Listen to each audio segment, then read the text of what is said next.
This is Unruly Scrubs, definitely not a healthcare hero podcast.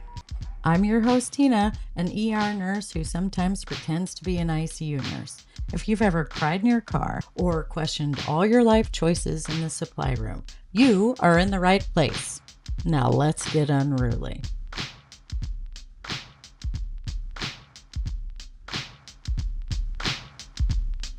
Welcome to Unruly Scrubs. This is Nick. Hello, everybody. Tell us what you do at the hospital. I am a security officer. A security in a hospital. In a hospital. Yep. Is that what you grew up and wanted to be? I never ever thought that I would do what I do now. Never ever? No, not even close. Well, fun fact, Nicholas is actually my oldest son, my oldest offspring. And I, too, also never thought that he would be a police officer at the hospital. I am not a police officer. I'm sorry. I have to remind people that often. That a security guard at the hospital. Yep. Yes. What do you have to remind people? That I'm not a police officer. Oh, they say that all the time. Why are you bringing the cops? I will call them if I need to, but we try not to do that. So how did you stumble upon... That was me. Do you remember that? Yeah. You worked there for a long time. I was trying to not work in this industry I had been in, and it was a change of pace. And it's not what you know to you. Well, originally you weren't going to be full-time, though. It was just going to be like PRN, right? I think I was 25 at the time, so insurance was a big thing for me. I was about to turn 26 and get benefits and be an adult. That sucks, don't it? Yeah, it can't be a bartender your whole life. Insurance is expensive. You could. Lots of people do it, but... Tough hours. Well, what do you think? Do you like it? I love it. Not stuck in an office. And it's not the same thing every day. No. Nope. A lot of people think that nurses and security officers or security guards would do different things, but we're doing a lot of the same things every day. And if something is going down, we're usually running in the same direction or walking. Working on the same issues together. Figuring stuff out together. What? I gotta pull out our handy dandy notes here. Pull out my notes. How often do we see each other at work? Well, it depends on where you're at in the hospital. Some days... Well, we only work together once every 2 weeks. I think you did that strategically. It just so happened to be we were on opposite weekends. It works out for the home purposes and the dog, but some days we see each other a lot, and some days we don't see each other at all. Really depends on what's going on. The environment, moon. Some days I'm not busy at all, and you're very busy, and other days it's the opposite. So what do your busy days look like at the hospital? If we have people brought in, unruly people. not cool unruly people. We have to put unruly people in scrubs. There are just problem characters. And so people that might be going through... emotional stuff, substance abuse issues, court and legal things that are forced to be there that don't want to be. Really most people we can deal with and then move on, but de-escalation is the key, but some people just are a constant issue and you just have to stay around, and those are the days that get busy, when there's one or two unruly people that you just have to be around the entire time. I don't know if I appreciate you calling them unruly, because I think that's a good segue. Good way to put that in there. But then lots of mundane stuff can happen. What's the call that you get all the time that you're just... People locking their keys in their offices or not bringing their keys. Can you come up here and unlock this door for me? Yes, I can. That's pretty easy. We're not calling anybody out on that. No. But I'm sure everybody does it. In fact, I've done it one time.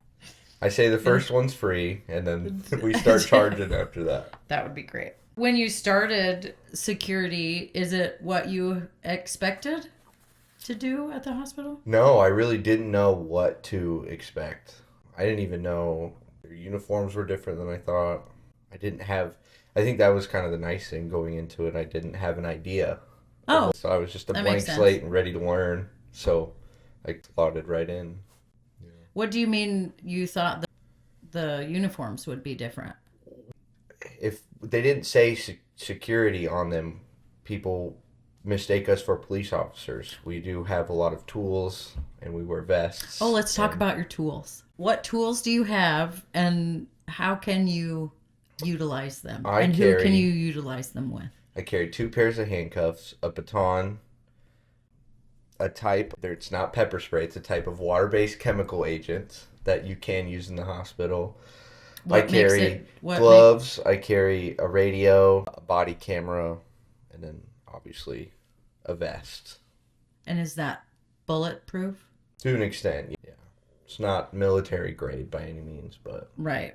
Well, hopefully it will never need to be. But never know with the state of the world, I suppose. Mm-hmm. But the pepper spray? Well, yes. Our water-based chemical agents. Water... WBCA? Sure. WABA? Sure. There's a name for it. I would have to look. What? Oh, because you can't spray pepper spray inside. Right. If we're in the emergency room, then everyone would have to leave. Right. That wouldn't work.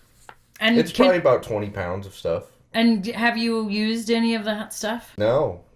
It's better to have it and not need it than need it and not have it, sure. Especially with patients. And we never work alone anymore. So normally, those are last case scenarios. Right. Have you ever wanted to? Oh, all the time. It would make things easier, but it's not what we should be doing. Right. You're pretty good at de-escalating people, finding their... I'm a firm believer. I've dealt with these situations, and I think the civilian people that don't work in healthcare, people that don't work in healthcare, I don't think that they understand that dealing with people in moments of emergency, some people are having the biggest emergency of their current lives. Yep.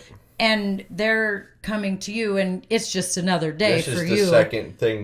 This is the second situation of that exact kind that we're dealt with that day. Yeah. But you can't it's that person's emergency. Yeah. So emotions are really high. Very much so. And I think if you're not dealing with that on a daily basis, you forget how emotional and energized people get over their loved ones, their themselves. You know what I mean? So I think a big part of that is being able to realize that they're in fact having a really bad day. And people that have been there for a long time are just doing their job and want to... I have handcuffs, but I'm not going to handcuff someone because they're freaking out, because their mom is in an emergency state, or their family member is coding. Right. I just need to separate them and they're not enemies. They're not people. And I think sometimes if you just acknowledge people's feelings and emotions, that really helps. 100%. Calm the situation down and be like, oh, maybe I am acting a little ridiculous. Not that a lot of people do that, but there's been some situations. People definitely overreact. Oh. If I had never even been to the hospital for any other reason besides to come see you working. Yeah, not even to visit anybody. Nope, never. So I can't imagine something traumatic happening and then going in there and you're in a new place. That is. And it really is different. It's a different world when you walk in. An airport or a bus station, you're not supposed... It's a liminal space. You're not supposed to be there for no reason. It's no loitering. There is no loitering.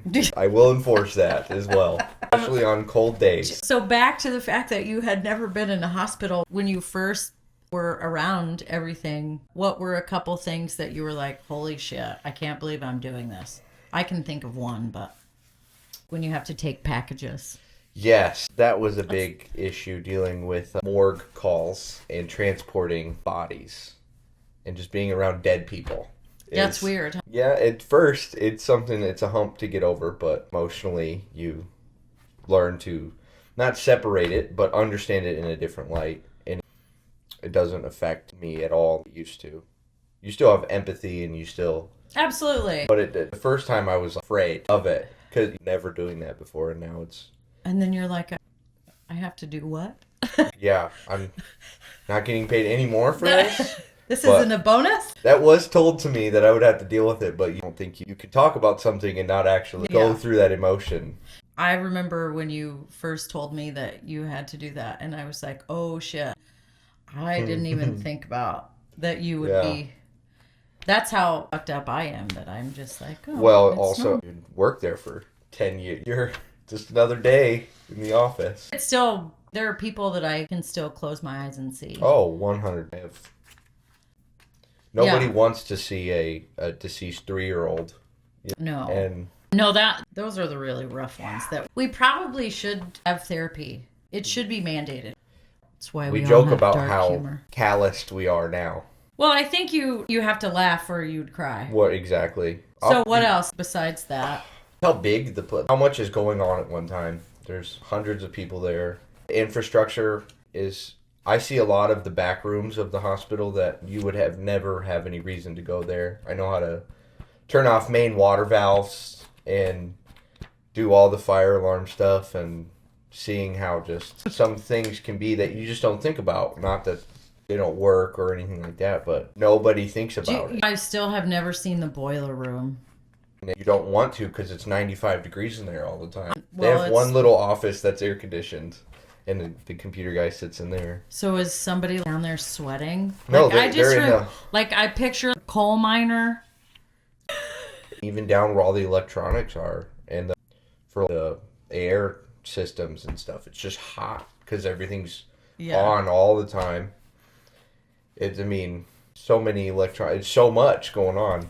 All the time. A lot of people and money and time that just nobody thinks about. Well, I'm glad you do, and I don't have to. Well, I'm glad you deal with a lot of patience and dirty stuff that I would never want to. What was your first oh shit moment? Do you remember? I think it was 2 weeks in, we had a guy freaking out, and I hadn't even finished all my training, and we had to hold him down and give shots, and it was a whole... So what legally are you able to do with... It's called MOAB training. Yep. What we do. So they're physical holds and tactics, de-escalation tactics, and... How to safely, physically intervene with people. So that they don't get hurt and we don't get hurt at the hospital. Because I know that people don't believe this, but staff are getting assaulted at... Either verbally or physically assaulted, probably at the hospital. 100%. And it's hard. So anyway, they teach all of us this MOAB training, but legally, do you guys have more rights than we do? Because we can only do that stuff. I guess we never go hands-on unless we have to. We give everyone chances, but once a doctor gives orders, if we have people are suicidal, we can't let them leave. Well, no. Legally, we can't let them leave. And when they won't do what the doctor deems necessary, we have to physically intervene sometimes. So you can... And just as a person, if someone's yelling and being derogatory or tries to hit somebody, it's for the safety of everybody else for them to be immobilized. So you can, if there's a doctor's order, we can put physical hands to hold somebody down, to give them medication, or if I deem that they are a threat to themselves or to anybody else, I can intervene. And then you can put them in handcuffs. Not patients. Can you put in handcuffs? That scared me. Handcuffs. Whoops. Probably turn the ringer. I should probably turn my phone ringer off now that I think about it. If someone is going to jail, for sure. If someone has committed a crime and we are going to call the police and charges will be pressed against them, we can detain them. I've worked there a very long time, and I've only seen that once, and it was within the last year. Yep. So it doesn't happen often. Yeah. It can't be going around handcuffing people that are coming here for help. Even though we'd really like to. Yes. Soft restraints are nice. What's a soft restraint? When you tie people to a bed, essentially. So that's the arm straps, but that's only if they are going to hurt themselves, other people. So I only see in the ICU ever. Well, we do it in the ER, but we're just doing not very often. I've put soft restraints on maybe once or twice, and it's usually just The only time that I had a patient that was a Benadryl overdose one time, somebody took two allegedly took, well, somebody, maybe, two boxes of Benadryl tablets, and they were the craziest. They were hallucinating. They were like From what I've seen, people that take pills like that they won't stop moving. But that person was in arm restraints, leg restraints, spit mask, and still to the point where that patient ended up intubated because they were gonna hurt themselves because they're still moving all of those. So when you talk about a busy day, it's those situations, because you can't. What are you supposed to do? Oh, remember hold on. You can handcuff people and throw them in a corner and leave them, but obviously that's dangerous when you're trying to take care of. Intubation is the last step. Because we use a medication called Precedex. So that's when people start to get rowdy. We put them on Precedex, and then they're an ICU patient automatically with the Precedex. But it doesn't sedate them; it just chillaxes them. We like when you guys give them that stuff. When we it give makes them our the job Dex. easier. And I'm sure, is it hard? Do you take that stuff personal? Because they call you some nasty shit. Nope. Water off of a duck's back. I don't take offense to anything. I grew up in an era playing video games online, and I have heard nasty things for a long time. Not for me. Allegedly. So, what did you think nurses did before you started working at the hospital? And is it the same as what you now know nurses do? Yes, you just don't think about all the little details. They're going to ask you questions, give you some medication, take care of you, right? But then when you're actually there and you see how nitpicky people are and how much they actually have, everything they do, they have to chart, and they have to feed you. And it's a lot. It is, yes, a lot dirtier than people think of, too. So does it make sense on why I am the way that I am? What do you mean? Like, sometimes when I come home, I don't want to talk. Oh, I don't want to... That place can drain you emotionally. If it's a lot going on that day and you're not necessarily in the right headspace, it can completely drain your battery. So you come home and... Burnout's a real thing in an emotional place like a hospital. Or dealing with a lot. What do you think nurses have the right idea of what security does? No, not at all. Tell me. I think some people like to use us as intimidation. So they'll call us because they just don't like somebody. And I don't really enjoy that. Just... What do you do in that situation? I say, what's the plan? What are we doing? Because I'm not going to Is this before you go see that person first? Because de-escalation is the most powerful tool, I feel like. And a lot of the times just me being there escalates the situation. So if I don't have a plan, with the people I'm working with, which is obviously the nurses of the patients, that absolutely I have to talk to them. And if they don't want to, they want me to figure out a problem, but they won't help me do it, if that makes any sense. If a patient's just being rude or not doing it, what am I supposed to do there? Just point my finger at them and say, you better be a good boy. And then that's when they call me. So if there's steps, should I kick them out, right? There has to be some type of, not ultimatum, but a plan of progress, I guess. What is the next thing that's going to happen if they don't listen? What do you want them to do? But in my experience, most patients, when you go in, you're decent and you're like, hey, you can't be doing this anymore. Right. They're like, oh, shit. My bad. You would think people are like that more, but if they're already being a problem, they usually aren't going to just quit being Just for instance, one time, allegedly there was a patient and was just really being an asshole. And they wanted us up there. And he was there voluntarily and everything. And I said, this is your last chance. Not quit doing what you're doing, or I will escort you out. Being rude, not doing what the nurses tell them to do, taking stuff off, just doing what he wanted. Yeah, that happens a lot, actually. I was just called on a patient a couple weeks ago that was calling names. And it's like, listen, buddy. But if someone's actually having health issues, I can't make them leave. Legally, you can't let them leave. Well, no, but... If always remind people you're here to be taken care of, and you're not letting the people take care of you. So nobody's forcing you to be here. Again, you can see the issues in the circles we go through a lot. Because if things escalate physically, we have a restraint chair, maybe, let's say the use of handcuffs, things like that. But then that's more work for everyone involved, and they have to be taken back out. I wouldn't be very nice if I got put into a restraint chair and then 15 minutes later got taken out, and just make me more upset. It's medication. Yeah. Well, medication usually works. So most of the time. Most of the time. But some people are just assholes. Period. Yep. And it's not illegal to be an asshole. So no, but you can treat them not nicely. Can't be mean, but you can definitely not give them the cookies. Exactly. Have you ever been nervous or worried for me in a situation? No, not really. You're intimidating enough. You are good with words, and I have a good mom voice. when you start raising your voices at the patients, it's usually They usually tend to be like, oh. a lot of nurses will just fall in on themselves and let them bully around. You won't get bullied. I think you're pretty real with patients, and they respect you because of it. I've never been afraid for you at the hospital, though. That's nice.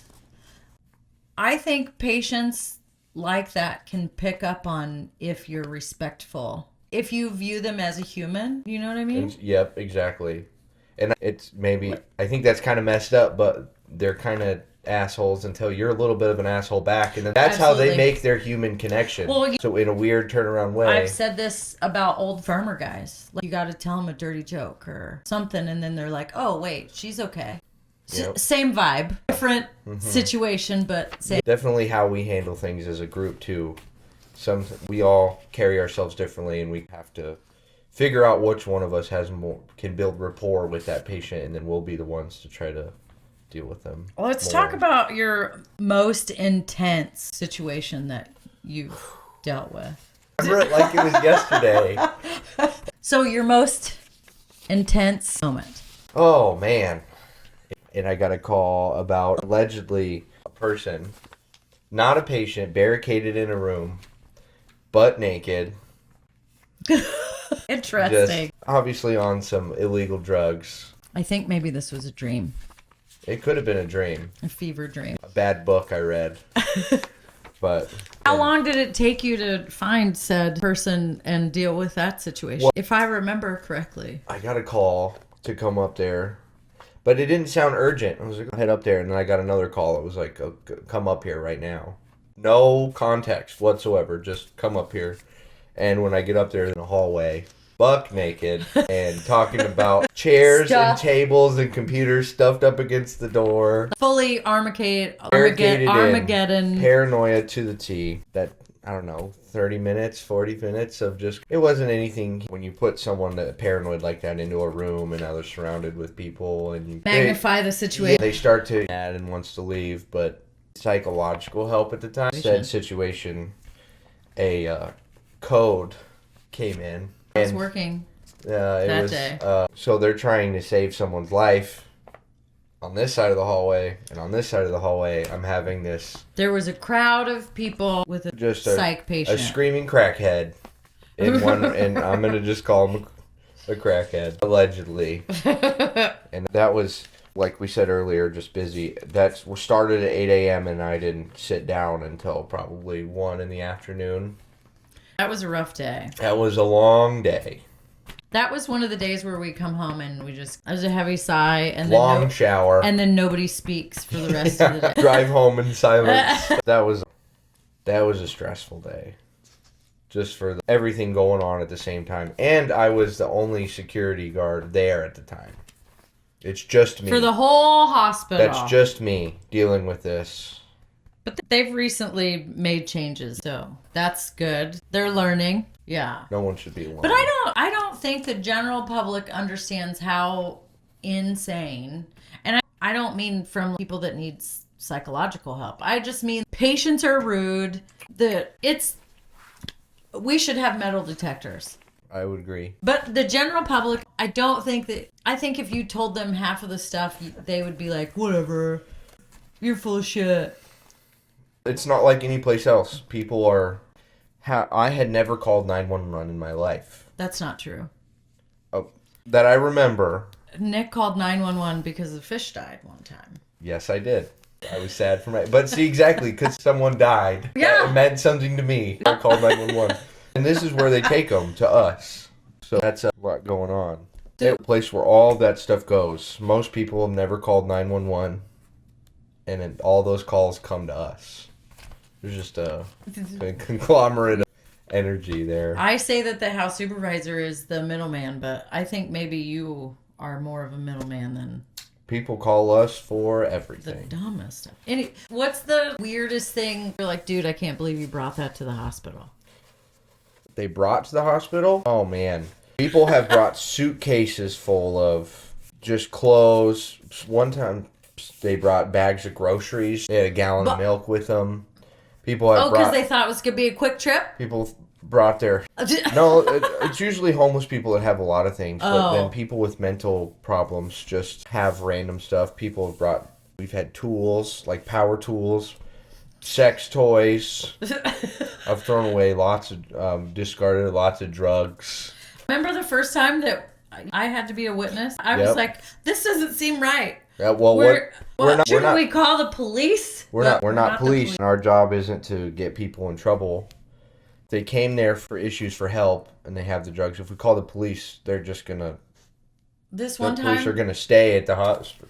They don't care. I don't think I told you this story. This one time, I'm a triage nurse, and I go to get a patient, and I'm walking the patient to the room, and the patient says to me, "There's a half ounce of weed in my bag."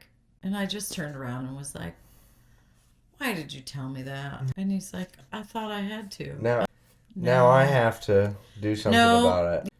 Gosh, weed's darn it. Not a huge deal to me. Well, it's illegal in the state that we live in. Yes. So. Yep.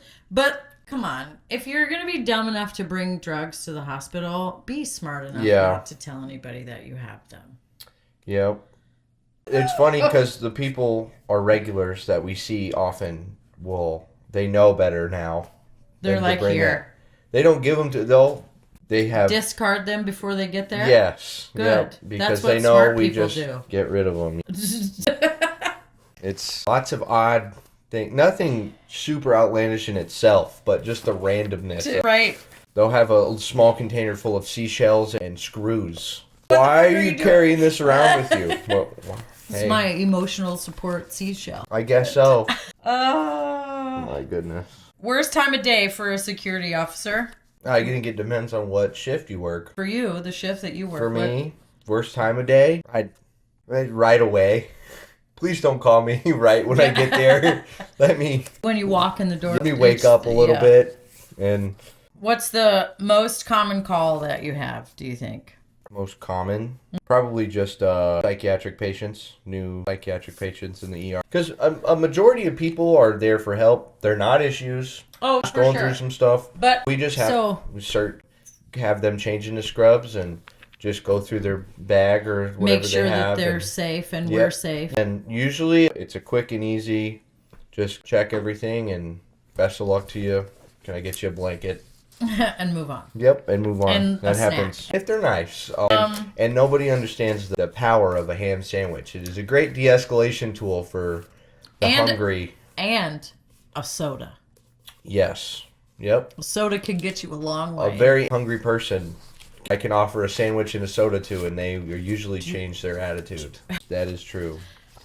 I said to a patient one time, one of our regulars, "Will you just chill out and do what they say if I get you something to eat and drink?" And of course they said yes. As I was walking away, they called me a name, and I turned around and put my head in the door, and they were like, "I wasn't talking to you." Not you, sandwich lady. Please. Yep. I'm sorry, please don't take my sandwich away. That's probably the most. What's the biggest myth about hospital security? That we don't do anything? I would second that. You do a lot. Just because you don't see us fighting someone on your floor today doesn't mean we're not moving around. You guys are walking around a lot. Maybe it's because I'm walking around the whole campus, but we'll get phone calls for across the street and outside and all kinds of stuff. We just recently got a call that it smelled like something out in the hallway, and we have to go investigate that. And it can all happen at once. Moving around and watching things, and we just see a lot of stuff. It's not like filling orders at a factory or a restaurant, right? We're just always watching and always waiting and always being prepared. Do you feel safe there? Good. For the most part. Unless there's a shooter or something, but hope. If patients and families could understand one thing about hospital security, what would you want it to be? To understand about us. That you're not cops? My whole purpose is to make sure that everyone is safe, right? That's the end goal, and I'm not. Which is kind of funny because it's our goal. Nurses, security, same goal. And people think that we're there to get them in trouble and to fight with them. And really, that's the last thing I want to do is to argue with you and fight with you. And just, absolutely. Again, circle back around to me being around can make the problem worse. I wish people just understood that I'm not... Have you ever? And I'm not there to get them in any type of trouble whatsoever. I've had, in a de-escalation situation, I've had to remove nurses from the situation. And have you ever had to remove security, like another security officer? Have you ever had to say, buddy? Yep. Some people just don't get along with other people. And I'm usually you asked me earlier if things offend me, or you can call me any name in the book. But there have been one or two people that just got under my skin and rubbed me the wrong way. I know one. And I just gotta step back and let what my person I'm working with, they might really not get along with someone and I'll take over. That happens more often than you think. The first time, so I sometimes work as a house supervisor, which means I'm dealing with everything all over the whole hospital. And so when there's de-escalation situations, the house supervisor has to come, as well as security. And the first time that I ever had to kick a nurse out, the way that she looked at me, and I was just like, I'm sorry. Making it worse. You got to just get out. Like, nurse, we'll talk about this later. Right now, we need to focus on what's best for the patient, and it's not you. And I totally get it. They're not therapists, and if someone's treating you wrong, I would make me mad too, especially when you're just trying to help. But I've definitely seen some situations where people just make it worse. And then you have to separate them without necessarily saying that out loud. And you're just like, oh. Safety is my ultimate concern. I got to be just go over there. And I think everybody that we work with and we're around understands that. And in the moment, once they're like, oh, fuck, I probably am. They're like, oh, my bad. Oopsie. And 95% of the time, that isn't an issue. Just a couple. Every once in a blue moon. Such good stories, though. There's a lot that happens. So much that we forget about them, too. Stuff that would make people's whole year, and we see often. There's sometimes I get home and I'm like, man, why am I so tired? And then I didn't really do anything replay today. The day. Oh, wait. I dealt with a lot of shit today, so I guess whatever. But, all right, well, what else I suppose we can wrap it up. Is there anything funny on here to end with? I think funny. DM me with your security stories, nurse security, and I wanted to talk about nurse security romance, but maybe I'll save that for one of the other security guards. Let other people answer that one. You probably don't want to talk about that with your mom anyway, but no. All right, hit me up if you have some great questions about security or security nurse stories. Part 1 right here. Part 1. I wanted to do a group segment, but the boys didn't think that would be. They wanted to do it separately, but maybe after we all do it separately. We are the unruly officers, scrubs. That wouldn't work. They're in charge here, so. All right, well, thanks for sitting down. Thanks for having me on. Jesus. Bye-bye.